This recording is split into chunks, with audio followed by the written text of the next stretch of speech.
அன்னை மாகாளியின் வடிவமாக, மகா சரஸ்வதியின் வடிவமாக இருந்து எம்மை ஈன்று இன்னமுதூட்டி இமய முதல் ஈழம் வரை பறந்து விரிந்து கிடக்கின்ற என்னுயிர் தாய்நாடாம் பாரத மணித்திருநாட்டிற்கென் முதல் வணக்கத்தை காணிக்கையாக்குகிறேன்.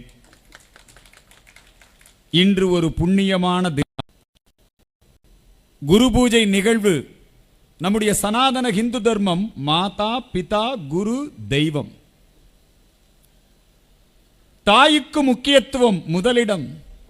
தாய் சமயம் நம்முடைய சமயம். தந்தைக்கு முக்கியத்துவம், அதற்கு பிறகு குருவுக்கு முக்கியத்துவம். இந்த சுவாமி மலை முருகப்பெருமான் சிவபெருமானின் சேயோன், சிவபெருமானின் குழந்தை. பிரணவப் பொருளை சிவபெருமானுக்கே உபதேசித்த இடம், தகப்பனுக்கு குருசாமியாக வந்து உபதேசம் செய்த இடம் இந்த சுவாமி மலை. இந்த இடத்துல இந்த குரு பூஜை நன்னாளிலே நாம் அனைவரும் ஒன்றாக இங்கே கூடியிருக்கிறோம். நமக்கு முருகப்பெருமான் இப்பொழுது இந்த காலகட்டத்திலே ஒரு அரசியல் மாற்றத்தை முருகப்பெருமான் நிகழ்த்தி கொண்டிருக்கிறார். இந்த நிமிடத்திற்கு பிறகு இந்த தமிழகத்திலே திராவிட மாடல் வீழ்த்தப்பட்டு தேசிய மாடல் மலரப்போகிறது. இன்னைக்கு நீங்க இங்க கேட்ட சொற்பொழிவுகள், இன்னைக்கு இங்க என்ன பேசினாலும் அது முருகப்பெருமானே சிவபெருமானுக்கு சொன்னது. இங்கே நாம் என்ன கேட்கின்றோமோ, இன்றைக்கு குருவிடத்துல போய் எல்லாரும் வியாசாட்சதை வாங்கிக்குவாங்க. இன்னைக்கு எல்லாரும் குருவிடத்திலே ஆசீர்வாதம் வாங்கிக்குவாங்க. உலக புகழ்பெற்ற ராமகிருஷ்ணா மடம், அங்கே குரு பூஜை நடைபெறும். சுவாமி விவேகானந்தர் இந்த நன்னாளிலேதான் தன்னுடைய குருநாதர் குருதேவர் ஆர்எஸ்எஸ் அமைப்பிலே 6 விழாக்கள், அதிலே ஒரு விழா குரு பூஜை விழா, ரக்ஷாபந்தன் விழா, விஜயதசமி விழா, சங்கராந்தி விழா, இதெல்லாம் ஆர்எஸ்எஸ் கொண்டாடக்கூடிய விழாக்கள். 6 விழா தான் ஆர்எஸ்எஸ்ல கொண்டாடுவாங்க. அதுல முக்கியமான விழா குரு பூஜை விழா. எல்லாமே இந்த ஆடி மாதத்துல தான் நடக்கும். ஆடி மாதம் என்று சொன்னாலே அது பீடை மாதம் அல்ல, பீடுடைய மாதம். ஆடி மாதத்திலே அம்மன் கோயில்களிலே ஆடி வெள்ளி, ஆடி அமாவாசை, ஆடி பௌர்ணமி எந்த அளவுக்கு மிகவும் முக்கியத்துவமும் புனிதமும் வாய்ந்ததோ அதே மாதிரி தான் ஆடி மாசம் அமாவாசை தர்ப்பணம். இந்த ஆடி மாதத்திலே பல்வேறு விதமான சிறப்புகள். அந்த சிறப்பான ஒரு நன்னாளிலே முருக பக்தர்களின் சூரசம்ஹார மாநாடு என்கிற பெயரிலே இன்றைக்கு நாம் இங்கே இந்த நிகழ்ச்சியை நடத்தி கொண்டிருக்கிறோம். காலையிலே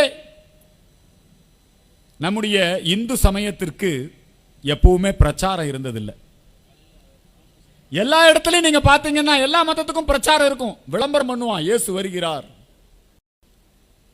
பாவிகளே மனம் திரும்புங்கள், பண்ணுவாங்க, விளம்பரம் பண்ணுவாங்க. நம்முடைய நாட்டிலே மதமாற்றங்கள் நடந்திருக்கிறது. அசோக சக்கரவர்த்தி தன்னை ஒரு புத்த மதத்திற்கு மாற்றிக்கொண்டு தன்னுடைய குடும்பத்தை, தன்னுடைய அரசாங்கத்தை புத்த மத அரசாங்கம் என்று டிக்ளேர் பண்ணி இயேசு அழைக்கிறார்னா, இப்ப நம்ம கிட்ட போய் யாராவது ஒருத்தர் சிவபெருமான் உங்களை அழைக்கிறார்னா என்ன நினைப்பான்? ஐயோ, நம்மளை எதுக்கு இந்த காலத்திலேயே சிவபெருமான் கூப்பிடணும், யமனுக்கே வாகனம் எருமக்கடை. நம்முடைய கவியரசு கண்ணதாசன் அவர்கள் அர்த்தமுள்ள இந்து மதத்திலே மிக தெளிவாக குறிப்பிடுகிறார். ஏப்பா யமனுக்கு எருமக்கடாவை வாகனமா வச்சேன்னா கொஞ்சம் மெதுவா வரட்டும்னு தான், சாவுங்கிறது கொஞ்சம் மெதுவா வரணும். அர்த்தமுள்ள இந்து மதத்திலே கண்ணதாசன் ஒரு காலத்துல நம்முடைய இந்து சமயத்திற்கு எதிராக திராவிட அமைப்புகள், திராவிடர் கழக மிகப்பெரிய நாத்திக அச்சு பிரச்சாரத்தை, நாத்திகம் பேசலாம், நாத்திகமும் நமக்குள்ளதான். ஆனால் நம்முடைய இந்து தர்மத்திலே எப்படி என்று சொன்னால், சிவனை நம்பினாலும், மகாவிஷ்ணுவை ஏற்றுக்கொண்டாலும், கடவுளே இல்லை என்று சொன்னாலும், கம்யூனிஸ்ட்காரனாக இருந்தாலும் எல்லோரும் என்னன்னு சர்டிபிகேட் வச்சிருக்கான். மு.க. ஸ்டாலினுக்கு சர்டிபிகேட்ல என்ன இருக்குது? இந்துன்னு தான் இருக்கு. திருமாவளவனுக்கு சர்டிபிகேட்ல என்ன இருக்கு? இந்து. அப்படி இருந்தா தான் அவர் ரிசர்வ் தொகுதியில் போட்டியிட முடியும். ராசா 2G புகழ் ராசா, அவர் பெரம்பலூர் அந்த பகுதியை சார்ந்தவர் இல்லையா? அந்த பெரம்பலூர் தொகுதி பொது தொகுதியாக இருந்து அது தனித்தொகுதியாக இருந்து பொது தொகுதியா மாற்றப்பட்டுருச்சு. சமூக நீதி பேசுறவங்க திமுக காரன் கருணாநிதி அவர்களே வன்னியரச பதிவு பண்ணியிருக்காரு விடுதலை சிறுத்தை. கருணாநிதி என்ன சொல்றாருன்னா, விடுதலை சிறுத்தை எல்லாம் நீ பொது தொகுதிக்கு ஆசைப்படக்கூடாது. அந்த நிருபர் அந்த நெறியாளர் கேட்கிறார், பாருங்க இது லைவ்ல போயிட்டு இருக்கு, நீங்க சொல்ற கருத்து ஊர்ஜிதப்படுத்திக்கலாமா? ஆமா, கருணாநிதி அப்படித்தான் சொன்னாரு. இது இருக்கு, இன்னைக்கே ரெக்கார்ட்ல இருக்கு, நீங்க பார்க்கலாம். பொது தொகுதியாக பெரம்பலூர் மாற்றப்பட்ட உடனேயே நீலகிரி தனி தொகுதிக்கு ஏன் ராசாவை ஏதாவது ஒரு பொது தொகுதியில் நிறுத்தி வெற்றி பெற வைக்க முடியாதா? இவங்க இந்த சமூக நீதி என்பதையும் தலித் என்பதையும் எதற்காக பயன்படுத்திக் கொள்கிறார்கள்? ராஜா திருடிட்டாரு, கருணாநிதி என்ன சொல்றாரு தெரியுமா? ஒரு தலித் என்பதனால், ஏண்டா தலித் பிக் பாக்கெட் அடிச்சா பிக் பாக்கெட் வழக்கு தான் போட முடியும், தலித் திருடினா திருட்டு வழக்கு தான் போட முடியும். உடனே அது தலித் மேல போட்டாங்களே. இந்த ஜாதி பார்த்து ஜாதி பேசி மக்களை பிரித்து அரசியல் சுயலாபங்களுக்காக மக்களை மோதவிட்டு இந்த ஜாதி பார்க்கிறது அதிகமா யாருன்னா திமுக தான், திக தான். நமக்கெல்லாம் மனுநீதினா என்னன்னு தெரியாது. யாருக்காவது தெரியுமா இங்க மனுநீதினா என்னன்னு தெரியுமா? இவன் தான் மனுநீதியை எரிப்போம், நாங்க அதை கொளுத்துவோம். மண் நீதியில் அப்படி சொல்லி இருக்குது, பாப்பான் தலையில பிறந்தான், சூத்திரன் காலில் பிறந்தான், வைசியன் தொடையில பிறந்தான். இதெல்லாம் இவன் தான் பேசிட்டு இருக்கான். எந்த ஹிந்துவாவது இந்த மனுநீதியை பத்தியோ வர்ணத்தை பத்தியோ என்னைக்காவது பேசிட்டு இருக்கமா? எல்லாரும் நாம பழனிமலைக்கு போனா பழனிமலை முருகனுக்கு அரோகரா, சுவாமிமலைக்கு வந்தா சுவாமிமலை முருகனுக்கு அரோகரா. நாம எங்கேயும் ஜாதிகள் பார்ப்பதில்லை. ஆனால் வேண்டுமென்றே மக்களை வேற்றுமைப்படுத்தி, அதுவும் குறிப்பாக பட்டியலின மக்களை அவமானப்படுத்தி அவர் சொல்றார், நாங்கள் திராவிட மாடல் அல்ல, எங்க அப்பன் திமுக வேண்டாம், மறுபடியும் நீயும் போய், அதாவது திருமாவளவனை சொல்றார் ஆம்ஸ்ட்ராங், நீயும் போய் நீ உதயநிதியை முதலமைச்சராக சொன்னீங்கன்னா அதுக்கு நான் வரமாட்டேன். ஒரு நல்ல அம்பேத்கரிஸ்டாக ஆம்ஸ்ட்ராங் இருந்திருக்கிறார். ஆகவேதான் ஆம்ஸ்ட்ராங் நிறைய பேருக்கு உதவி இருக்கார். பகுஜன் சமாஜ் கட்சி என்று சொல்லக்கூடிய கன்ஷிராம் ஆரம்பிச்ச கட்சி, மாயாவதி முதல்வரான கட்சி. அந்த மாயாவதியை முதலமைச்சரது அந்த பதவிக்கு நீங்க எந்த காலத்திலேயாவது திமுகவோ அதிமுகவோ ஒரு தலித்த முதலமைச்சரா உருவாக்க முடியுமா? ஒரு தலித் அவங்க கட்சி தலைவராக கொண்டு வர முடியுமா? ஆனால் பார்ப்புகள் பாரதிய ஜனதா கட்சி தான் உத்தரப்பிரதேச மாநிலத்திலே மாயாவதியை முதலமைச்சராக ஆக்கியது. அந்த கட்சியில் இருந்தவர் ஆம்ஸ்ட்ராங். அந்த ஆம்ஸ்ட்ராங் கொல்லப்படுகிறார். எல்லாம் போய் நீலி கண்ணீர் வெடிக்கிறான்.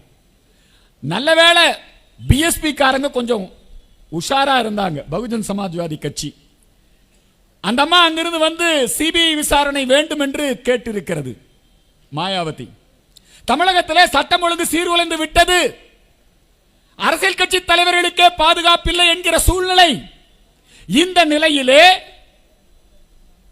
வேண்டுமென்றே இவங்க அது ஏதோ ஒரு ரவுடிகளின் மோதல் அப்படின்னு சித்தரிக்க முயற்சி பண்றாங்க.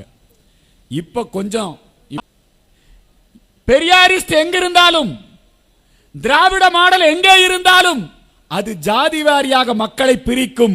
அம்பேத்கர் எங்கே இருந்தாலும், சனாதன இந்து தர்மம் எங்கே இருந்தாலும், பாரதிய ஜனதா கட்சி எங்கே இருந்தாலும் மக்களை இணைக்கும். நாடு முழுக்க ஏழைகளுக்கான இடஒதுக்கீடு 10% நாடு முழுக்க அமல்படுத்தப்படுது. பக்கத்தில் இருக்கிற கம்யூனிஸ்ட் கட்சி ஆளக்கூடிய கேரள மாநிலத்திலே ஏழைகளுக்கு, பொருளாதாரத்திலே பின்தங்கியவருக்கு, பிராமணர்களுக்கு அல்ல, ஏழைகளுக்கு 10% இடஒதுக்கீடு நாடு முழுக்க அமல்படுத்தப்படுது. ஆனா தமிழ்நாட்டில் மட்டும் நீங்க நல்லா தெரிஞ்சுக்கங்க, திமுக மட்டுமல்ல அதிமுக இதுக்குள்ளு. திமுக அதிமுக இதுல 2 பேருமே கூட்டு, நல்லா தெரிஞ்சுக்கங்க. அவங்க 2 பேருடைய எண்ணமும் என்ன? நீட் விலக்கு வேண்டும். 2 பேருமே கூட்டு. Right, okay. புதிய சட்டங்கள் பிரிட்டிஷ்காரங்காலத்தில் இருந்த சட்டம், அந்த சட்டங்கள் எல்லாம் காலத்திற்கு ஏற்றபடி மாற்றி அமைக்க வேண்டும்.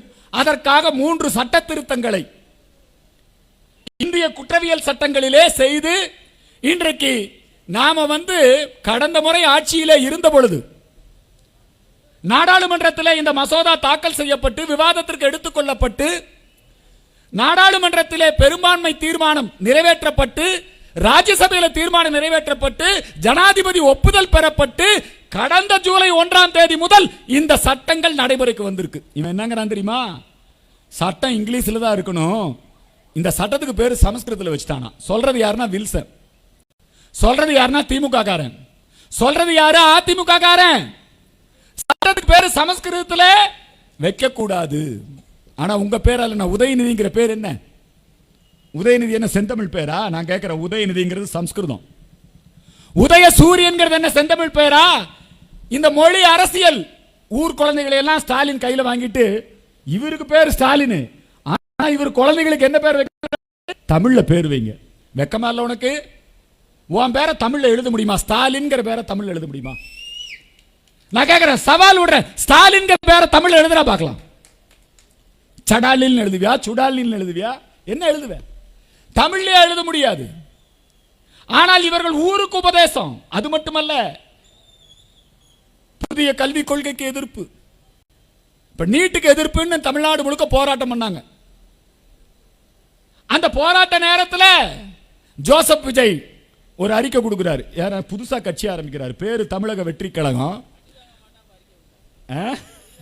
அடிதாங்களையா? விஜய் அடிச்சிருவாங்களா? தளபதி அடிச்சிருவாங்களா? என்னங்க, அவர் கட்சி ஆரம்பிச்ச உடனே எதுக்குப்பா நீ புதுசா கட்சி ஆரம்பிச்ச?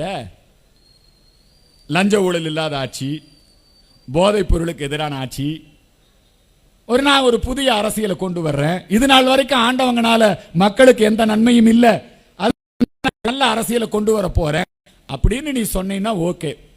இவர் ஆரம்பிச்ச உடனே என்ன தெரியுமா சொல்றாரு ஜோசப் விஜய்?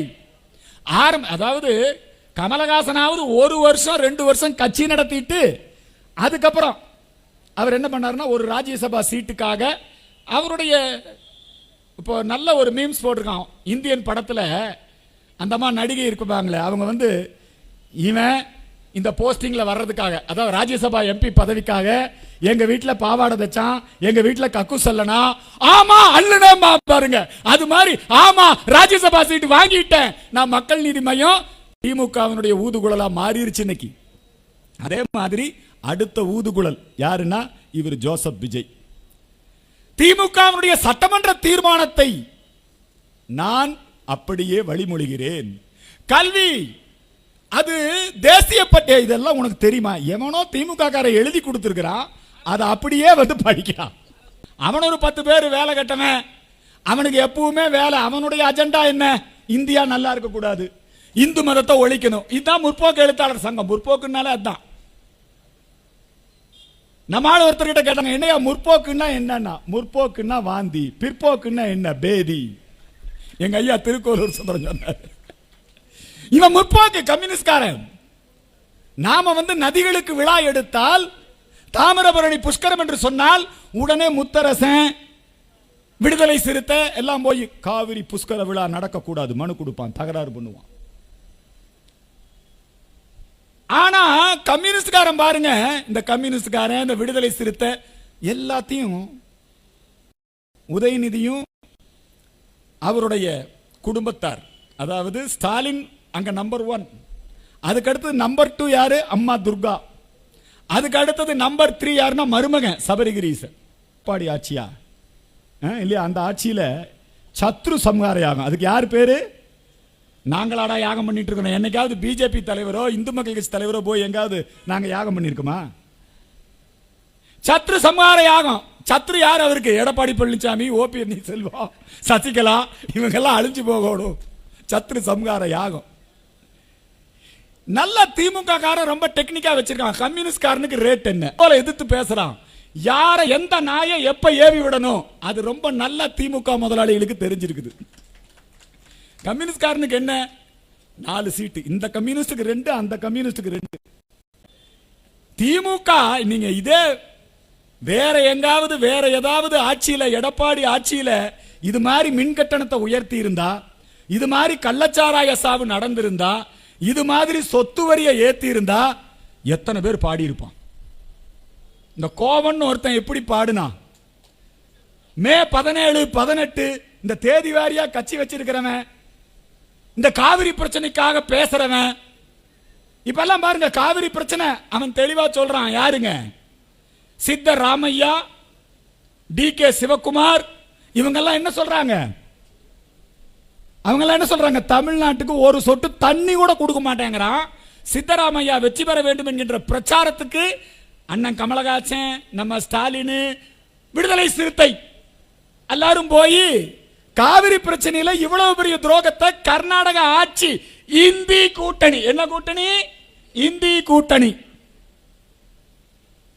எவ்வளவு பெரிய கெட்டணம் முடிச்சுவேன் இவன், எப்பேற்பட்ட ரெட்டை வேடம் போட்டுக்கிட்டு இருக்கான். இப்போ நம்ம ஆளுகளை வச்சு திமுக ஏ டீம் அப்படி ஒன்னு இருக்கும். ஏ டீம்னா நேரடியா கூட்டணி. பெரிய காந்திக்கு அடுத்தது அவர் தானுங்க. காந்தி, காமராஜர், சத்தியமூர்த்தி பவன்ல போய் அந்த ஆள் தலைவரா உட்கார்ந்துருக்கான் பாருங்க. இந்த ஆளு செல்வ பெருந்தகை, பூவை மூர்த்தி, அவங்க கட்சி பேரு புரட்சி பாரதம், அங்க இருந்தாரு. பூவை மூர்த்தி இப்படித்தான் மூர்த்தி பவனை அடித்து உடைக்க வேண்டும் போராட்டம் நடத்தினவன் செல்வ பெருந்தகை. எத்தனை கொலை வழக்கு, ரவுடி லிஸ்ட், ஜெயலலிதா அம்மா உன்னை குண்டாஸ்ல உள்ள வச்சிருக்கு, நீ ஒரு ரவுடி பைய, உன்னை வந்து ரவுடி பையன்னு சொல்லாம என்னன்னு சொல்றது? நீ சொல்ற பிஜேபி, ஆருத்ரா நிதி நிறுவனம், அண்ணாமலை, இவங்க எல்லாம் ஊழல், பிஜேபியில கிரிமினல்கள், ரவுடி லிஸ்ட்ல இருக்கிறவங்க இருக்காங்கன்னு. நீயே ரவுடி லிஸ்ட். அது அண்ணாமலை மிக தெளிவா சொன்ன. அண்ணாமலை உலகத்துக்கே தெரியும். பக்கத்தில் உட்கார்ந்து இருக்கிற கோபண்ணா கிட்ட கேளுங்க. பக்கத்தில் உட்கார்ந்து இருக்கிற காங்கிரஸ்காரனே பூரா சொல்றா, டே எங்க கட்சிக்கு வந்த சோதனை பாத்தியா? ஒரு காமராஜர் இருந்த இடத்துல இல்லையா, ஒரு கக்கன் இருந்த இடத்துல, எப்பேற்பட்ட தலைவர்கள் இருந்த இடத்துல காங்கிரஸ் கட்சிக்கு எனக்கு வெக்கமா இல்ல. அதனாலதான் எங்க ஐயா ஜி.கே. வாசன் அவர்கள் தன்மான காங்கிரஸ், தமிழ் மாநில காங்கிரஸ் என்று சொல்லி இன்னைக்கு நம்ம பிரதமர் மோடியோட இருக்கிறார். திமுகனாலே திமுகவும் மின்வெட்டும் பிரிக்க முடியாது. ஒரு காலத்தில் ஆற்காடு வீராசாமி மின்சாரத்துறை அமைச்சரா இருந்தார். அப்ப நம்முடைய ஐயா இலா கணேசன் தலைமையில பிஜேபியில ஆற்காடு வீராசாமிக்கு ஒரு பட்டம் கொடுத்தார். மின்வெட்டு அமைச்சர் தான், மின்சார அமைச்சர் கிடையாது. இப்ப இருக்கிற மின்சார அமைச்சர் டெய்லியில் இருக்காரு. யாரு? செந்தில் பாலாஜி, 10 ரூபா பாலாஜி இருக்கிறாரு. யாரு? நம்மாளு டிஆர் பாலு, சாராய ஆலை அதிபர். இங்க விவசாய நிலத்துல வச்சிருக்காரா இல்லையா? ஐயா இங்க இருக்கிற தஞ்சாவூர்காரங்க சொல்லுங்க, எங்க வச்சிருக்காரு? இந்த டிஆர்பி ராஜா கோயம்புத்தூர் தேர்தலுக்கு இன்சார்ஜ். அண்ணாமலையை தோக்கடிக்கணும். அதுக்கு வந்து இன்சார்ஜ் யாருன்னா டிஆர்பி ராஜா. ஆடு வெட்டிடுவோம், பிரியாணி பண்ணிடுவோம். யாரை எங்க எப்படி பயன்படுத்தணும், ஏஆர் ரகுமான எப்ப பேச வைக்கணும். இப்ப இருக்கான் பாத்தீங்களா நம்ம ஆளு ஜெய் பீம் அப்படின்னு ஒரு படமோ ஏதோ ஒரு படம் வந்ததுல, அது என்ன ஜெய் பீம் தானா அந்த படத்து பேரு? சூர்யா, ஜோதிகா 2 பேருமே அங்க. எங்க நான் கூட மும்பை போயிட்டாங்கன்னு நினைச்சா அம்பானி வீட்டு கல்யாணத்துக்கு போயிட்டான். போன வாரம் அதானி வந்தாரு. அதானி வந்து யாரை பார்க்கிறாரு தெரியுமா? அண்ணன் சபரீசனை பார்த்துட்டு 42,000 கோடி ரூபாய். எதுல? பரந்தூர் விமான நிலையம். எங்க அண்ணன் சொல்றாரு, சீமான் என்ன சொல்றாரு தெரியுமா? ஏன் விமான நிலையம் தங்க கட்டுற? இந்தியாவுக்கு சொந்தமா விமானமே கிடையாது. இந்திய அரசுக்கு விமானம் இருக்கா? எல்லாம் தனியார் மயம் ஆயிட்டீங்க. உங்களுக்கு எதுக்கு விமான நிலையம்? விவசாய நிலத்தில் எதுக்கு விமான நிலையம்? 600 நாளா போராடிட்டு இருக்கிறாங்க. அந்த பரந்தூர் விமான நிலையத்தை கட்டி முடிக்கிறதுக்கு யார் ஒப்பந்தம் தெரியுமா? அதானி. இப்ப இது திராவிட முன்னேற்ற கழகத்தினுடைய அரசு, அதானி அரசு அல்லவா? அதானி அடிமை அரசு அல்லவா? எண்ணூர் துறைமுகத்தை மேம்படுத்துறதுக்கு யார் கூட ஒப்பந்தம்? 42,000 கோடி. யார் கூட ஒப்பந்தம்? அதானி கூட ஒப்பந்தம். சூரிய மின் உற்பத்திக்கு யார் கூட ஒப்பந்தம்? அதானி கூட ஒப்பந்தம். ஏன் இப்ப உதயநிதி அதானி அடிமை இல்லையா? ஸ்டாலின் அதானிதி அவங்க அதானியுடைய அடிமை இல்லையா? இங்கிருந்து கல்யாணத்துக்கு போறான் எல்லாமே பூரா கார்பரேட் எதிர்ப்பாளர். கல்யாணத்துக்கு போனவன் பூரா அம்பானி அவர் வீட்டு கல்யாணத்துக்கு போறவன் பூரா இவன் சொல்றான் மோடி அரசாங்கம், அம்பானி அதானி அரசாங்கம். அதுலயும் பாருங்க அந்த ராகுல் அவனுக்கு எவனோ வந்துங்க இந்த சின்ன குழந்தைகளை திருவிழா கூட்டிட்டு போங்க. ஒரு காலத்துல நம்முடைய தலைவர் ஐயா கருணாநிதி, முத்துவேல் கருணாநிதி அவர்கள் சொன்னார், நாஞ்சில் மனோகரம் கட்சி மாறிட்டார். நாஞ்சில் மனோகரம் யார் தெரியுமா? கையில ரெட்டலை பச்சை குத்தி இருந்தார். எம்ஜிஆர் என்ன பண்ணிட்டார் தெரியுமா? எப்படி வேணா எப்ப வேணா எந்த நேரத்தில் வேணாலும் இவன் இழுத்துருவான், அதனால எல்லாரும் பச்சை குத்திட்டார். பகுத்தறிவு கட்சி அதிமுக எல்லாம் பச்சை குத்திட்டார். ரெட்டலை கையில பச்சையோட போயிட்டாரு. போன உடனே கருணாநிதி ரொம்ப சந்தோஷமா சொல்றாரு, திருவிழாவில் காணாமல் போன பிள்ளை திரும்பி வந்து விட்டது. இவன் கூட இருந்தா நல்லவன், நாஞ்சில் கி மனோகரன். இவனை விட்டு வெளியே போயிட்டா திருவிழாவில் காணாமல் போன குழந்தை. புரியுதுங்களா? அது மாதிரி இந்த ராகுல என்ன பண்றான்னா, இந்த இண்டி கூட்டணிக்காரன் இவனை இயக்குறான் பாத்தீங்களா, இத்தாலி மாஃபியா, கிறிஸ்தவ மிஷனரிகள், கம்யூனிஸ்ட். இந்த கம்யூனிஸ்ட்காரன் தான் நிறைய ராகுலை கெடுக்கிறான். ராகுல் கட்சி காங்கிரஸ் கட்சி, காங்கிரஸ் கட்சி வந்தே மாதரம் இல்லையா, காங்கிரஸ் கட்சி மகாத்மா காந்தி. இந்த ராகுல் என்ன பண்றான், அவன் கூட்டணிக்காரெல்லாம் போயிட்டான், லல்லு பிரசாத் யாதவ் போயிட்டான் அம்பானி கிட்ட, புரியுதுங்களா? மம்தா தீதி அந்த அம்மா போயிருச்சு அம்பானி கல்யாணத்துக்கு, அங்கெல்லாம் அவங்க போய் நல்லா சாப்பிட்டு இருக்காங்களாம். இவன் டெல்லியில ஒரு ஹோட்டல்ல உட்கார்ந்துகிட்டு பீஸா சாப்பிட்டு சொல்றான், நான் ஏழைகளின் உணவை சாப்பிடுகிறேன்.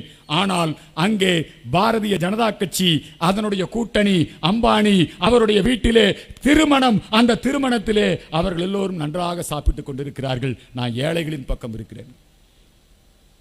என்னப்பா இப்படியெல்லாம் மக்கள் மத்தியில் என்ன நேரேட்டிவ் செட் பண்றான் பாரு. உங்க அப்பா ராஜீவ் காந்தி அவர்களை படுகொலை செய்தது மட்டுமல்ல, இந்த மண்ணிலே கொன்று புதைத்தோம் என்று பெருமை பேசியது நாம் தமிழர் கட்சி.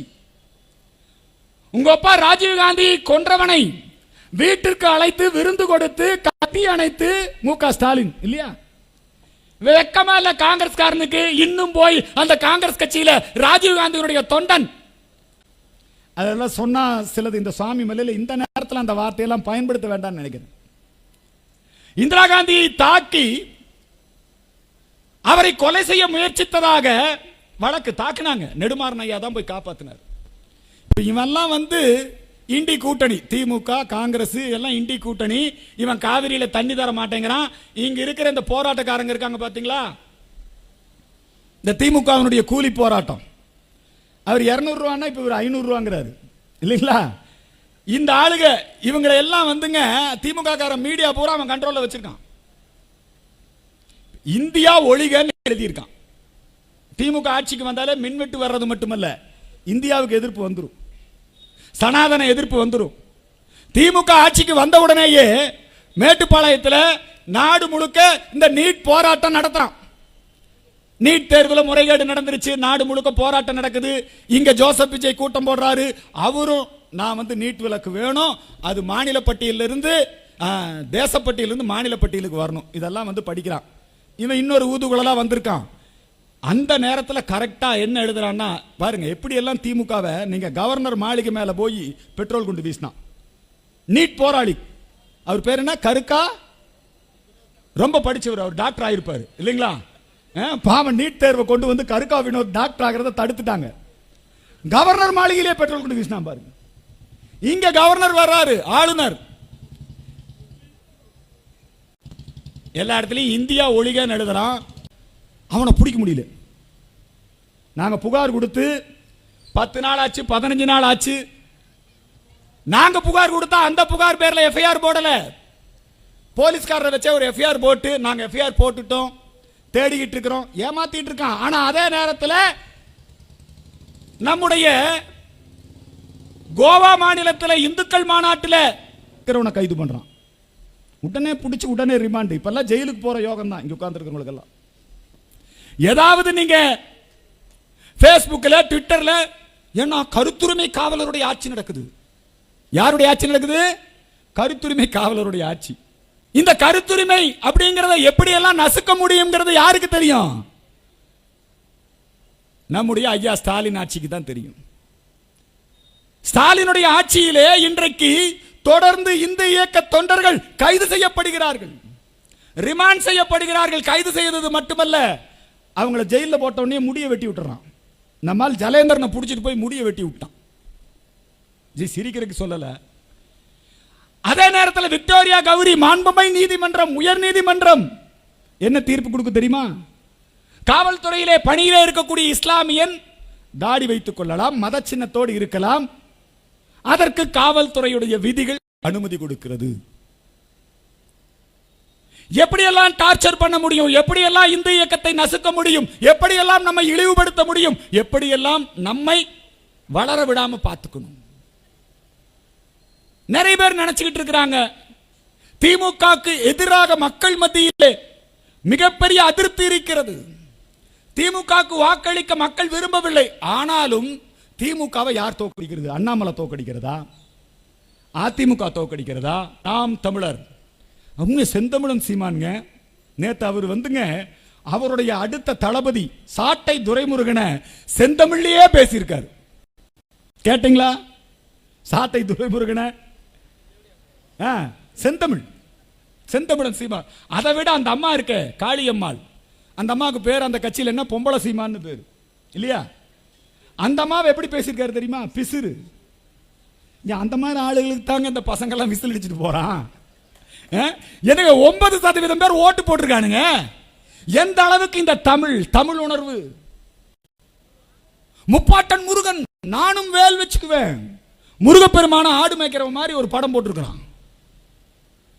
இயேசுநாதர் கடவுள், முருக முப்பாட்டன். இயேசுநாதர் என்பவரை சிலுவையிலே அறைந்தார்கள், 3ஆம் நாள் உயிர்த்தெழுந்தார். மனிதனாக இருந்த இயேசுநாதர் தெய்வம், அதை நாம் தமிழர் ஒத்துக்குவான். ஆனா தெய்வமாக இருக்கக்கூடிய எங்கள் முருகப்பெருமான் அவர் முப்பாட்ட மனுஷன். இது இந்து மதத்தில் குழப்பங்களை ஏற்படுத்தி நம்முடைய தமிழர் கலாச்சாரம், பண்பாடு, வழிபாடு இதில் எல்லாம் குழப்பங்களை ஏற்படுத்தி அந்த வேலையை இந்து சமய அறநிலையத்துறை மூலமாவே பண்றான். சீமான் அவர் நாம் தமிழர் மூலமா பண்றாரு. கொஞ்ச காலத்தில் அவர் பேசுறது கேட்கறது எல்லாமே நல்லா இருக்கும், நாமளும் உட்கார்ந்து கைதட்டலாம். பிரபாகரன் படத்தை போட்டுக்கிட்டு பிரபாகரனுக்கு சம்பந்தம் இல்லாத விஷயத்தை பேசிட்டே இருப்பார். அவருக்கும் பிரபாகரனுக்கு என்ன சம்பந்தம்? அது விடுங்க, அது மதிமுக காரனாச்சு அவனாச்சு இல்லைங்களா? வைகோ போய் அழுகிறாரு.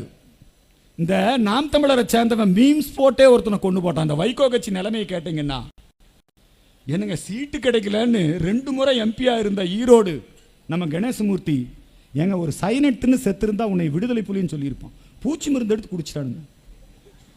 சிரிக்கிறதுக்காக சொல்ல, வைகோ மகனுக்கு சீட்டு கொடுத்துட்டான், அந்த ஒரு சீட்டை எனக்கு வாங்கி கொடுத்துருக்கலாம் இல்ல? நாம் தமிழராகட்டும் அவங்க ஆகட்டும், அவங்க தான் அந்த பிரச்சனைக்கு சம்பந்தப்பட்டவங்க. இப்ப நம்முடைய இந்த தமிழ்நாட்டில் இந்துக்கள் வேற, தமிழர்கள் வேற. இந்துக்கள் தமிழர்கள் அல்ல. அப்ப யாருப்பா? யார் தமிழர் சொல்லு?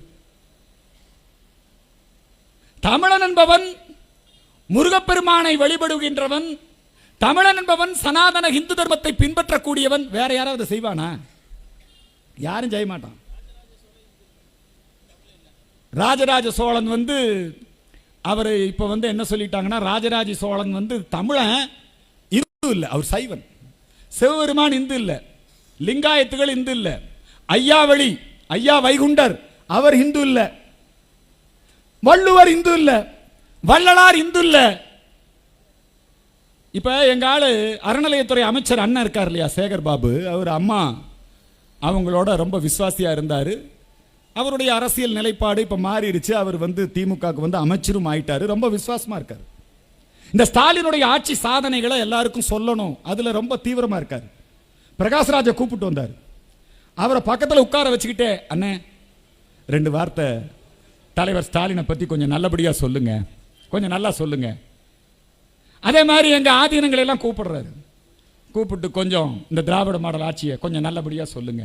அதே மாதிரி தான் இப்ப எங்க ஆளு முருக பக்தர்களை இவர்கள் இழிவுபடுத்திய பிறகு திராவிடர் கழகத்தின் மீது, திமுகவின் மீது ஒரு மிகப்பெரிய கோபம் மக்களுக்கு வந்துருச்சு. அந்த நேரம் பார்த்து பிஜேபி தலைவரா யாரும் எதிர்பாராத வகையில் முருகன்னே ஒருத்தர் போட்டாங்க. அவர் வேல் எடுத்த, நாங்க வேல் பூஜை பண்ண, நாங்க திருமாரஞ்சி எல்லாம் பூரா கந்த சஷ்டி கவசத்தை இழிவுபடுத்திட்டான்னு பெரிய அளவில் மக்கள் மத்தியில் ஒரு எழுச்சி. நீங்க மட்டும்தான் வேல் எடுப்பீங்களா? நாங்களும் இந்துக்கள் தான் அப்படின்னு உதயநிதி வேலோட நிற்கிறார். ஏன்னா முருகப்பெருமான் இவங்களெல்லாம் வேலந்த வச்சார்.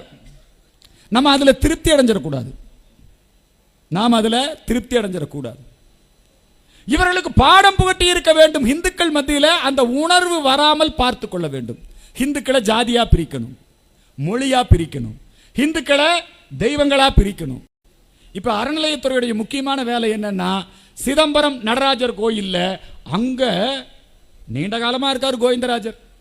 அந்த கோவிந்தராஜருக்கு நாங்க பிரம்மோற்சவம் எடுப்போம், ஏன்னா தீட்சிதர்களை மோத விடணும். நீ ஏன்டா அதெல்லாம் உருவாக்குற? அறநிலையத்துறைக்கு இதான் வேலை. கன்னியாகுமரி மாவட்டத்திலே சமய வகுப்புகள் நடக்கும். மண்டைக்காடு பகவதி அம்மன் கோயில், நாகராஜா கோயில், இங்கெல்லாம் இந்து சமய மாநாடு நடக்கும். சேகர் பாபு அங்க போறாரு, போயிட்டு சொல்றாரு, இனிமேல் இந்து சமய மாநாட்டை நாங்க அறநிலையத்துறையே நடத்திக்கிறோம். எனக்கு மிகப்பெரிய மகிழ்ச்சி. திராவிட முன்னேற்ற கழகத்தினுடைய அறநிலையத்துறை அமைச்சர் கோயில்களின் மூலமாக இந்து சமய மாநாடு நடத்துகிறார் என்று சொன்னால் அதை இந்து மக்கள் கட்சி வரவேற்கிறது. வர்ற 26ல அரசியல் மாற்றம் எப்படி வருதுன்னா, எங்க அண்ணன் சேகர் பாபு இந்து சமய மாநாடு நடத்த போறார். இந்துக்கள் எல்லாம் இந்துக்களுக்கே வாக்களிக்க வேண்டும். இனி அடுத்து அந்த கருத்தையும் பேச போறார். அதுக்கடுத்து சேகர் பாபு என்ன பண்ணார்னா, இவனுக்கு ஒரு அஜெண்டா இருக்குது. சிவராத்திரி விழான்னு ஜக்கி வாசு பாரத பிரதமர் நரேந்திர மோடியே வந்து ஆதியோகி சிலை அங்கெல்லாம் வர்றாங்க, லட்சக்கணக்கில் மக்கள் கூடுறான். அதனால அப்போ இந்த திமுகவுடைய அஜெண்டால கொஞ்சம் பேர் இருக்கான். அவன் சத்குரு ஜக்கி வாசுதேவுக்கு எதிராக போட்டியா நாங்களும் விழா நடத்துறோம். இந்து சமய அறநிலையத்துறை மயிலாப்பூர் கபாலீஸ்வரர் கோவிலிலே அம்மா துர்காவை வைத்து சிவராத்திரி விழாவை சுகி சிவன் சொற்பொழிவோடு தேசமங்கை இருக்கரசி சொற்பொழிவோடு சிவராத்திரி விழாவை நாங்கள் நடத்துவோம்னா உடனே வீரமணி, நாடு மதச்சார்பற்ற அரசு, மதச்சார்பற்ற அரசு, நீ எப்படி சிவராத்திரி விழாவை நடத்தலாம்? வீரமணி எதிர்ப்பு தெரிவிச்ச உடனே சேகர் பாபு பயந்துட்டார். அவர் போய் ஸ்டாலின் கிட்ட விளக்கம் கொடுக்கல, வீரமணி கிட்ட போய் விளக்கம் கொடுத்துட்டு வந்து சிவராத்திரி விழாவை நடத்தினார். இந்து சமய மாநாடு சிவராத்திரி விழா கோயில்ல தானே நடத்தணும், கோயில் பணத்துல தானே நடத்தணும். இதையெல்லாம் நம்ம வரவேற்கிறோம். இப்ப முருக பக்தர்களின் மாநாடு எதனால?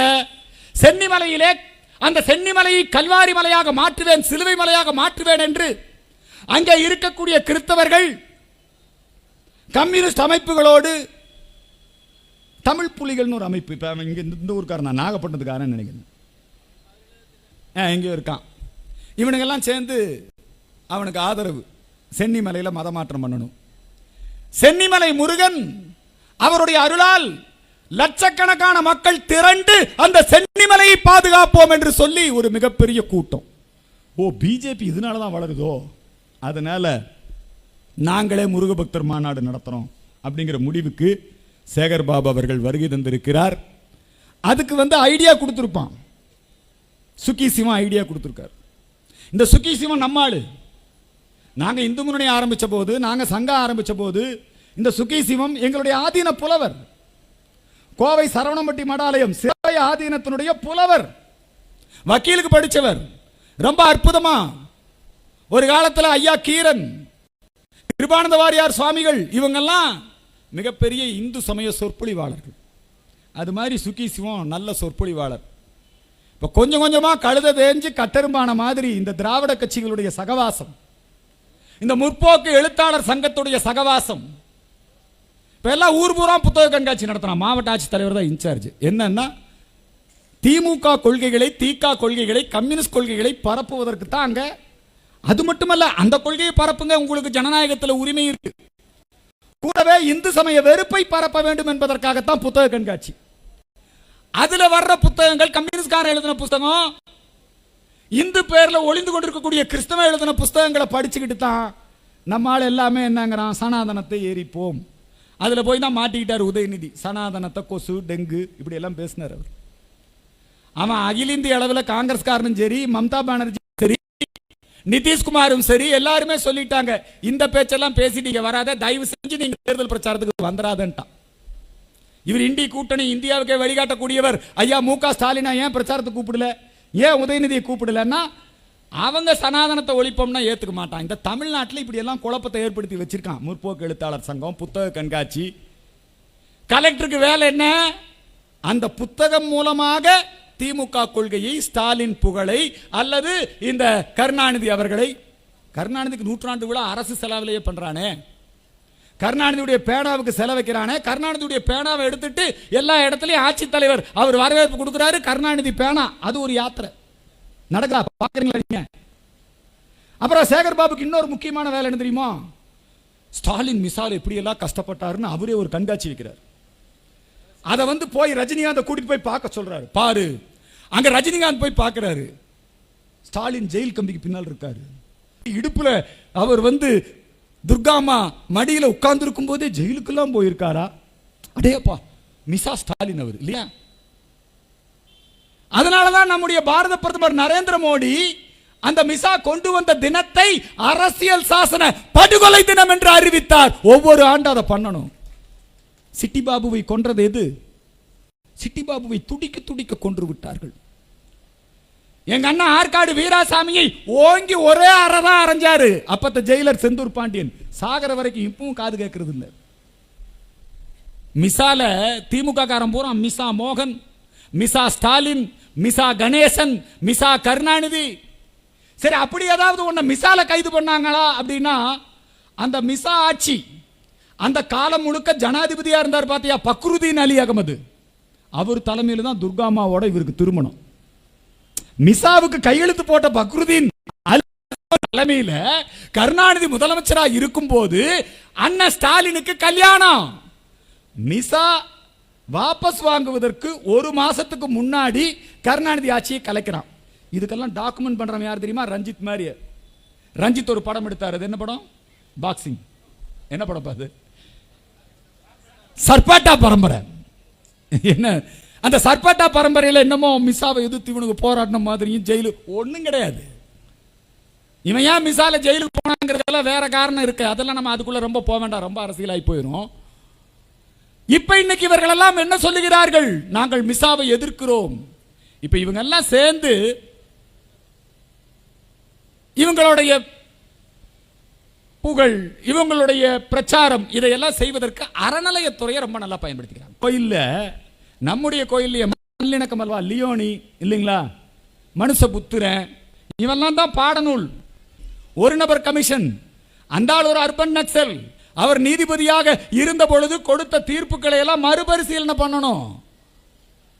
இந்த சந்துருங்கிறவரு அவர் என்ன சொல்றாருன்னா, கயிறு கட்டினா ஜாதி, திருநீர் வச்சா ஜாதி, இப்படி ஒரு அறிக்கை கொடுத்தார். அதை எடுத்து நாம நம்முடைய தமிழர் அடையாளங்களை, பண்பாட்டை, கலாச்சாரத்தை கல்வி கூடங்களிலேயே அழித்து விட வேண்டும். முஸ்லிம்கள் எல்லாம் தொப்பி வச்சுக்கலாம். அந்த குழந்தைகள்லாம் அந்த புத்தக அட்டப்படம் பார்த்தேன், தமிழ்நாட்டு பாடநூல். குழந்தைகள்லாம் எல்லாம் சேர்ந்து கூடி கைகோத்து விளையாடுற மாதிரி ஒரு படம். அதுல பார்த்தா முஸ்லிம்களுக்கு அந்த அடையாளம் இருக்கு, கிறிஸ்தவர்களுக்கு அந்த அடையாளம் இருக்கு, இந்துக்களுக்கு மட்டும் அடையாளம் இல்லை. எப்படி நம்முடைய அடையாளங்களை அழிக்க வேண்டும்? அதுதான் திராவிட மாடல்.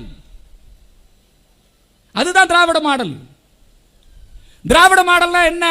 இவனுக்கு இவனே கற்பனை பண்ணிட்டான். இவங்களே சொல்றாங்க திராவிட மாடல். அவர் ஸ்டாலின் அவருக்கு என்ன கற்பனைனா, நான் வந்து உக்ரைன் போர்ல மாட்டிட்டு இருக்கிறவனையெல்லாம் நான் போய் மீட்டிட்டு வர்றேங்கிறாரு. எப்படிப்பா நீ போக முடியும்? நடக்குமா? அதுக்கு அயலகத்துறைன்னு ஒன்று வச்சாரு. என்ன துறை? அந்த அயலகத்துறையில் ஒருத்தர் பொறுப்புல போட்டாரு. பேர் என்ன? அவர் இல்ல, ஜாஃபர் சாதிக், அயலக அணி பொறுப்பாளர். அந்த அயலக அணி பொறுப்பாளர், அந்த அயலக அணி பொறுப்பாளர் செஞ்ச வேலை என்ன? போதைப் பொருள் கடத்தல் இல்லைங்களா?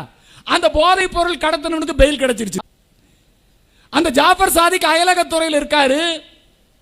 அதுக்கு அண்ணன் செஞ்சு மஸ்தான் ஒரு அமைச்சர் அங்க உக்ரைன்ல இருந்தும் போர் முனையில இருந்தும் மாட்டிக்கிட்ட நம்முடைய இந்திய மாணவர்களை பத்திரமா இந்திய ராணுவம் போய் மீட்டுக்கிட்டு வருது. இவன் சென்னை ஏர்போர்ட்ல இறங்கின உடனே பஸ்ஸை பிடிச்சி கொண்டு வந்து வீட்டில் விட்டுட்டு அவங்ககிட்ட பேட்டி எடுத்து, இதுதான் திராவிட மாடல் வேலை, விளம்பரம் தேடிக்கிறது. அதே மாதிரி தான் இப்போ அவங்க எல்லா காரியங்களையும் செஞ்சுக்கிட்டு இருக்காங்க. இந்த எதிர்க்கட்சிகள் திராவிட மாடலை வீழ்த்த வேண்டும் என்று நினைக்கின்றவர்கள், அவர்கள் எல்லோரையும் ஒன்று சேர்க்க வேண்டும். கொஞ்சம் பேர் கூட்டத்தில் கோயந்தா போடுவான், நாம் தமிழர், நாங்க தான் திராவிட மாடலை வீழ்த்துவோம். உன்னால முடியாதுப்பா தம்பி, உன்னால முடியாது. நம்முடைய பாரத பிரதமர் நரேந்திர மோடியும் நம்முடைய இந்து அமைப்புகளும் தான் இங்கே திராவிட மாடலை வீழ்த்த முடியும். கமலஹாசன் வீழ்த்த முடியுமா திராவிட மாடலை? நாம் தமிழர் வீழ்த்த முடியுமா? ஜோசப் விஜய் வீழ்த்த முடியுமா? நாம் தமிழரை வீழ்த்தக்கூடிய சக்தி எம்பெருமான் முருகப்பெருமானுடைய அருள் பெற்ற நம்முடைய ஹிந்து ஒற்றுமை. ஒரு திராவிட இயக்கத்துக்கு மாற்றி இன்னொரு திராவிட இயக்கம் அல்ல, ஒரு கம்யூனிஸ்டுக்கு மாற்றி இன்னொரு கம்யூனிஸ்ட் இயக்கம் அல்ல. திராவிட மாடலுக்கு மாற்று நரேந்திர மோடியுடைய, பெருந்தலைவர் காமராஜருடைய தேசிய மாடல், ஐயா பசும்பன் முத்துராமலிங்க தேவருடைய தேசிய மாடல் தான் திராவிட மாடலுக்கு மாற்று. அந்த மாற்றம் இப்பொழுது நடைபெற்றுக் கொண்டிருக்கிறது. மக்கள் 40 தொகுதியில் அவர்களுக்கு வெற்றியை கொடுத்திருக்கலாம், எதிர்க்கட்சிகள் பிரிந்து நின்ற காரணத்தினால். ஆனா உண்மையிலே திமுகவுக்கு 4% வாக்கு குறைந்திருக்கிறது. நாம 26 நம்முடைய ஒரு இலக்காக வைத்துக்கொண்டு நம்முடைய தமிழகத்திலே ஆட்சி மாற்றத்தை ஏற்படுத்துவது மட்டுமல்ல, அரசியல் மாற்றத்தையும் ஏற்படுத்துவதற்கு நாம் எல்லோரும் ஒன்றுபட்டு உழைக்க வேண்டும். அதற்கு முருகப்பெருமான் அருள் புரிய வேண்டும். இந்த பிரார்த்தனையை முன்வைத்து இங்கே எனக்கு வாய்ப்பு கொடுத்த உங்கள் அனைவருக்கும் நன்றி கூறி நிறைவு செய்கிறேன். நன்றி.